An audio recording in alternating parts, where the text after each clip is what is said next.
എന്തിനാ പിള്ളേരൊക്കെ പഠിക്കാൻ വിടുന്നത്? ഞാൻ ഇങ്ങനെ കേൾക്കുമ്പോൾ എൻ്റെ തല വരണ്ട. ശരിക്കും നിങ്ങളുടെ പിള്ളേർക്ക് എന്താണ് കഴിവ്, അവൻ എന്താണ് ചെയ്യേണ്ടതെന്ന് വല്ല ഐഡിയ ഉണ്ടോ? ഇല്ലാതല്ലേ നമ്മളെപ്പോഴും സ്കൂളിലേക്ക് പറഞ്ഞു വിടുന്നത്. അപ്പോൾ നമ്മുടെ പിള്ളേർ ഏത് വിഷയത്തിനാണ്, പഠനത്തിനാണോ പാഠ്യേതര വിഷയങ്ങളാണോ അതിൽ തന്നെ എന്തിലാണോ ശോഭിക്കുന്നതെന്ന് കണ്ടുപിടിച്ച് കഴിഞ്ഞാൽ അവർ നമുക്ക് മുന്നോട്ട് കൊണ്ടുപോകാനും നമുക്ക് എളുപ്പമായിരിക്കും. അതുപോലെ അവർ ആ മേഖലയിൽ വിജയിക്കും ചെയ്യും കേട്ടോ. ഇതൊക്കെ എങ്ങനെ മനസ്സിലാക്കുന്നില്ല? അതിനാണ് നമ്മുടെ ഡോക്ടർ മാത്യൂസ് വെൽനസ് ക്ലിനിക് ഉള്ളത്, കലൂരാണത്. അപ്പോൾ എങ്ങനെയാണ് നമുക്ക് പിള്ളേരെ ഇതിനൊക്കെ സഹായിക്കാൻ പറ്റുന്നതെന്നൊക്കെ ഇവിടെ വന്ന് എളുപ്പത്തിൽ മനസ്സിലാവും കേട്ടോ. ഈ വീഡിയോയിൽ അതെല്ലാം ഉൾക്കൊള്ളിച്ചിട്ടുണ്ട്. ശരിക്കും നമ്മുടെ പിള്ളേരെ നിങ്ങൾക്ക് ഇഷ്ടമാണെങ്കിലേ ഇതൊന്ന് കണ്ടോ. ഞാൻ doctor George Mathews, doctor Mathews centre for scholastic എക്സലൻസിൽ പോസിറ്റീവ് ഇൻ്റലിജൻസ് ആണ് ഞാൻ കൈകാര്യം ചെയ്യുന്നത്. അപ്പോൾ ഓരോ കുട്ടി ജനിക്കുമ്പോൾ ആ കുട്ടിയിൽ ദൈവത്തിൻ്റെ സ്വന്തം കയ്യൊപ്പ് നമ്മൾ കാണാറുണ്ട്. അതിനാണ് നമ്മൾ കോഗ്നേറ്റീവ് സ്ട്രെങ്ത് എന്ന് പറയുന്നത്. അപ്പോൾ ഈ കോഗ്നേറ്റീവ് സ്ട്രെങ്ത് നമ്മൾ 8 ഡിവൈഡ് ചെയ്യും.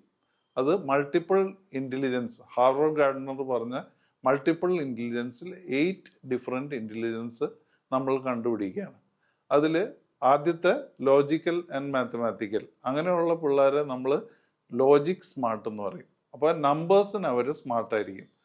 പിന്നെ സ്പേഷ്യൽ ഇൻ്റലിജൻസ്, അങ്ങനെയുള്ള പിള്ളേരെ നമ്മൾ പിക്ചർ സ്മാർട്ട് എന്ന് പറയും.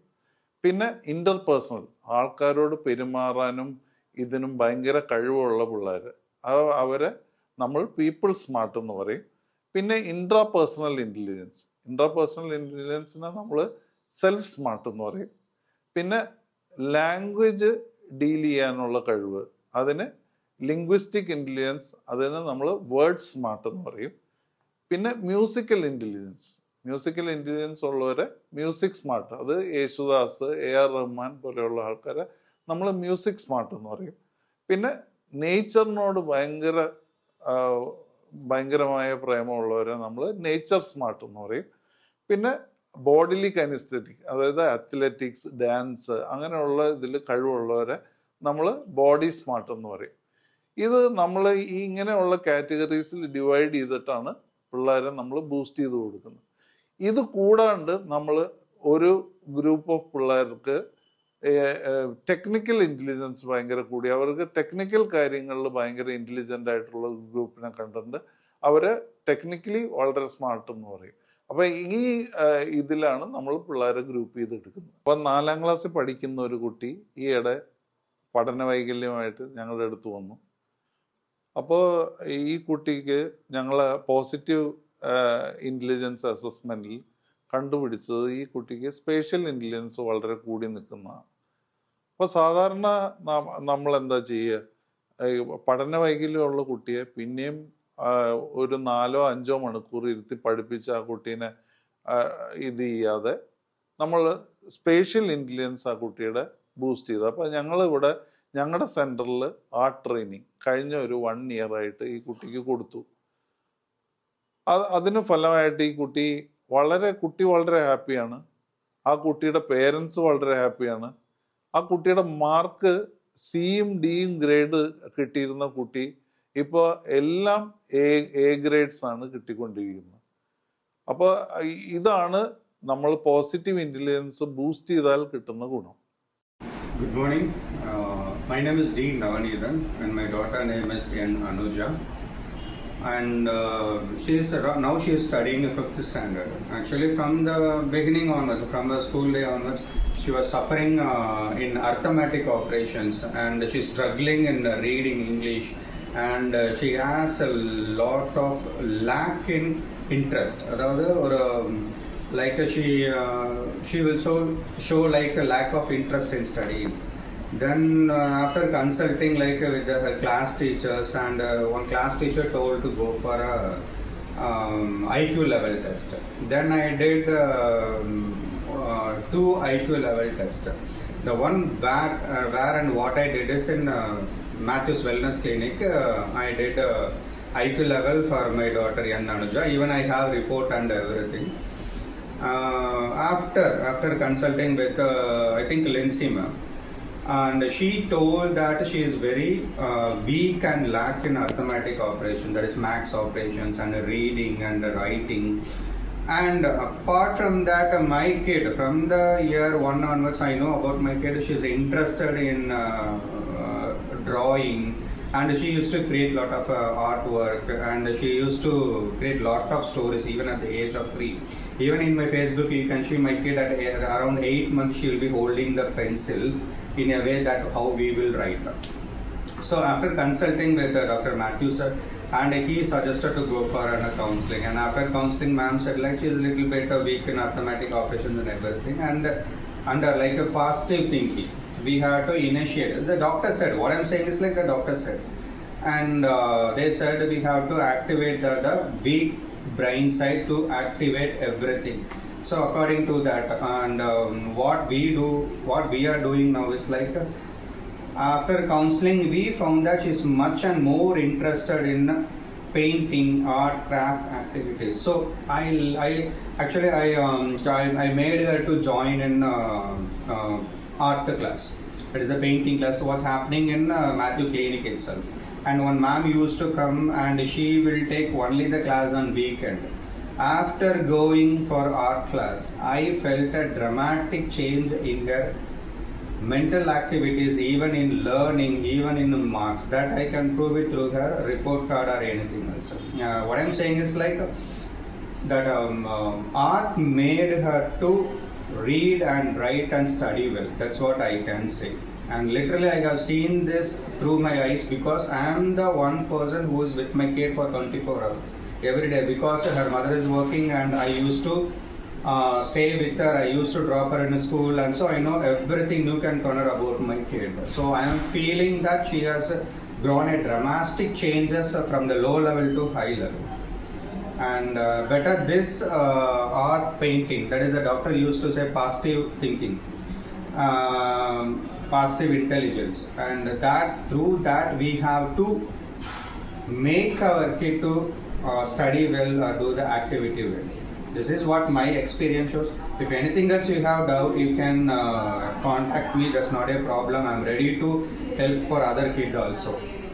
എൻ്റെ പേര് ലിൻസി ജോസഫ്. ഞാൻ വർക്ക് ചെയ്യുന്നത് doctor Mathews centre for scholastic എക്സലൻസിലാണ്.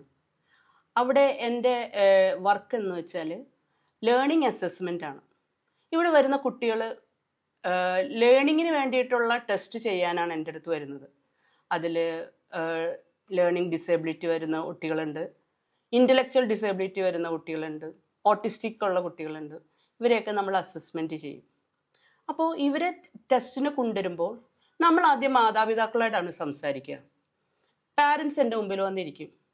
അപ്പോൾ ഇവർ പറയുന്നൊരു ഹിസ്റ്ററി എടുക്കുമ്പോൾ ഇവർ പറയുന്നൊരു കാര്യം, പ്രത്യേകിച്ച് അമ്മമാരായിരിക്കും കൂടുതൽ ടോക്കറ്റീവായിട്ട് നമ്മളോട് സംസാരിക്കുക.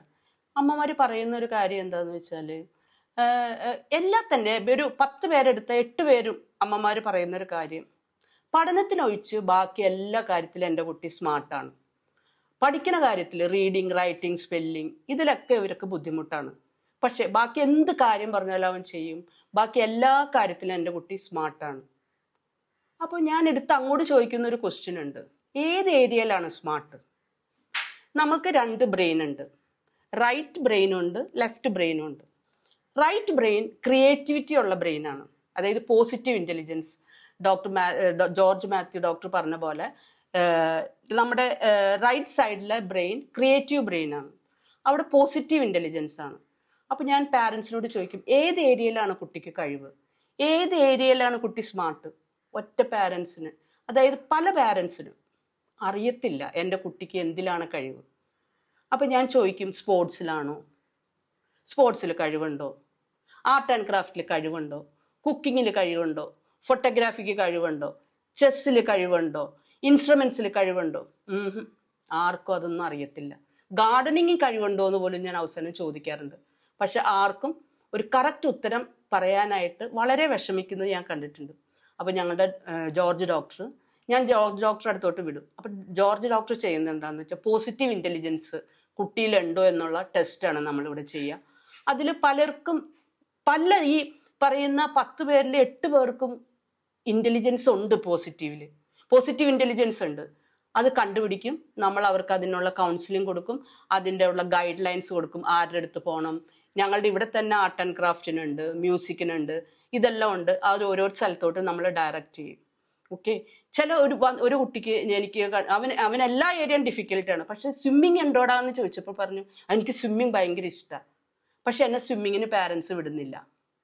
അപ്പോൾ ഈ പോസിറ്റീവായിട്ടുള്ള കാര്യത്തിനെ നമ്മൾ ബൂസ്റ്റ് ചെയ്യാതെ ഈ അക്കാഡമിക് ഡിഫിക്കൽറ്റിയിൽ നമ്മൾ ഉറച്ചു നിന്നാൽ നമ്മൾക്ക് ഇമ്പ്രൂവ്മെന്റ് വരുത്താൻ ബുദ്ധിമുട്ടാണ്. ലേണിംഗ് ഡിസബിലിറ്റി എന്ന് പറഞ്ഞു കഴിഞ്ഞാൽ അത് റീഡിങ്, റൈറ്റിംഗ്, സ്പെല്ലിംഗ് ആണെന്ന് എല്ലാവർക്കും അറിയാം, അതിലുള്ള ഡിഫിക്കൽറ്റി. അതിനെ നമ്മൾ മാനേജ് ചെയ്ത് അതിനെ സപ്പോർട്ട് ചെയ്ത് കൊണ്ടുവരണമെന്നുണ്ടെങ്കിൽ ഈ പോസിറ്റീവ് ഇന്റലിജൻസ് ഏരിയയും നമ്മൾ പൊക്കിക്കൊണ്ടുവരണം. എന്നാൽ മാത്രമാണ് അവർക്ക് സെൽഫ് കോൺഫിഡൻസ് എന്ന് പറഞ്ഞൊരു വസ്തു വളർന്നു വരികയുള്ളൂ. അപ്പം ഇതെന്താണെന്ന് കണ്ടുപിടിക്കണമെങ്കിൽ നമ്മൾ ഡെഫിനറ്റ് ആയിട്ടും അതിൻ്റെ ഇൻ്റലിജൻസിൻ്റെ ടെസ്റ്റ് ചെയ്യുക. ഈ പറഞ്ഞ പോലെ സ്പേഷ്യൽ ഇൻ്റലിജൻസ് ആണോ, ലിംഗ്വിസ്റ്റിക് ഇൻ്റലിജൻസ് ആണോ, നമ്പർ ഇൻ്റലിജൻസ് ആണോ, ബോഡി കെനസ്തെറ്റിക് ഇൻ്റലിജൻസ് ആണോ, ഇൻട്രാപേഴ്സണൽ ഇൻ്റലിജൻസ് ആണോ, ഇൻ്റർപേഴ്സണൽ ഇൻ്റലിജൻസ് ആണോ, നേച്ചുറലിസ്റ്റിക് ഇൻ്റലിജൻസ് ആണോ, ഇത് ഏതാണെന്ന് നമ്മൾ അറിഞ്ഞാൽ മാത്രമാണ് നമുക്ക് ആ കുട്ടീനെ കൊണ്ടുവരാൻ പറ്റുള്ളൂ. ഉദാഹരണത്തിന് ഇവിടെ ഒരു കേസ് വന്നതിൽ എന്താണെന്ന് വെച്ചാൽ എനിക്ക് മനസ്സിലായത്, ഈ കുട്ടിക്ക് പഠിക്കാൻ ബുദ്ധിമുട്ടാണ്, ശരിയാണ്, പഠനത്തിൻ്റെ ടെസ്റ്റൊക്കെ ചെയ്തപ്പോൾ അവന് ബുദ്ധിമുട്ടുണ്ട്. പക്ഷെ ഇവനോട് ഞാൻ ചോദിച്ചു നിനക്ക് എന്താണ് ഇഷ്ടം? അപ്പോൾ അവൻ പറഞ്ഞൊരു സെൻറ്റൻസ്, എനിക്ക് ഫുട്ബോൾ ഭയങ്കര ഇഷ്ടമാണ്. അപ്പം നീ എവിടെയെങ്കിലും കോച്ചിങ്ങിന് പോകുന്നുണ്ടോ? ഇല്ല. അതെന്താ? പാരൻസിന് താല്പര്യമില്ല. പാരൻസിന് എന്താണ് ഇഷ്ടം? അപ്പോൾ ഇവനോട് ചോദിച്ചു പഠിക്കുക.